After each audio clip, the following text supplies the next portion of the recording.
আসসালামু আলাইকুম এভরিওয়ান। আজকে সন্ধ্যায় আমি কি তৈরি করব তার আপনাদের সাথে আজকে শেয়ার করব।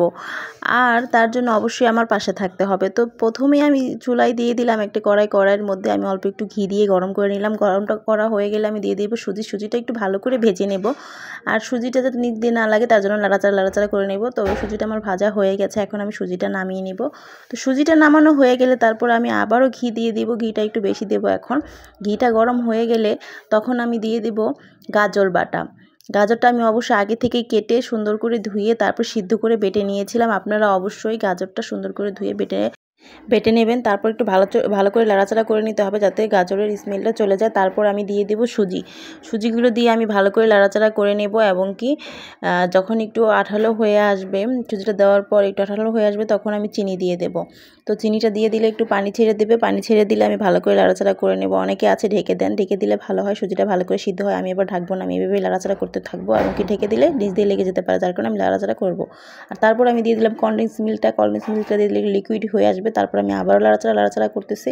এখন আমার এটা নিচ দিয়ে প্রায় একটু লেগে আসছে, তার জন্য আমি একটু ঘি দিয়ে দিলাম। এটা অবশ্যই আমি ক্যামেরার বাইরে দিয়েছিলাম। আমাকে ভালো করে লাড়াচাড়া করে তারপর নামিয়ে নিব। নামানোর আগে অবশ্যই একটু ঘি দিয়ে নেবেন, ঘি দিলে এটা ভালো স্মেল আসবে এবং কি এটা দেখতেও খুব সুন্দর হবে এবং কি এটা একটু আঠালো হয়ে আসবে। তো তারপর আমি এটা নামিয়ে নিলাম একটা প্লেটে নামানোর আগে অবশ্যই আপনারা একটু ঘি বা তেল ব্রাশ করে নেবেন। আমি কিন্তু অবশ্যই ঘি দিয়ে ব্রাশ করে নিয়েছিলাম। এখন সুন্দর করে এটাকে নামিয়ে এখানে সুন্দর করে সাজানো হচ্ছে, যেমন করে বিয়ের আগে কনেদেরকে সাজানো হয় ঠিক সেভাবে সুন্দর করে পরিপাটি করে সাজানো হচ্ছে। তো যাই হোক, এটা কিন্তু দেখতে খুবই সুন্দর হয়েছে এবং কি এত সুন্দর একটা স্মেল বেরোচ্ছে, মনে হচ্ছে যে আমি এখনই খেয়ে নিই। মানে এত বেশি মজা হয়েছে যা বলার মতো না। আপনারা যারা বাসায় বানিয়ে খেতে চান অবশ্যই তারা বানিয়ে খাবেন, দেখবেন আর অনেক বেশি মজা লাগবে।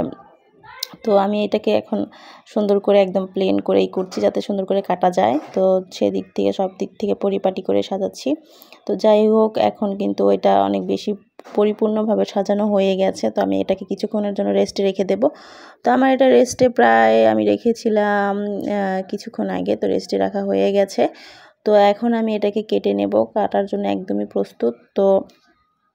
তো আমি এখন মনের সুখে ছুরিটা দিয়ে খুব সুন্দর করে কুচুমুচু করে সুন্দর করে ছোট পিস করে কেটে নেব এখন, যাতে এটা দেখতে খুব সুন্দর লাগে, আকর্ষণীয় লাগে। তো তার জন্য আমার আবার এই পাশ থেকেও কাটতে হবে। তো আমি এই পাশ থেকে সুন্দর করে খুব ঘর করে কেটে নিচ্ছি।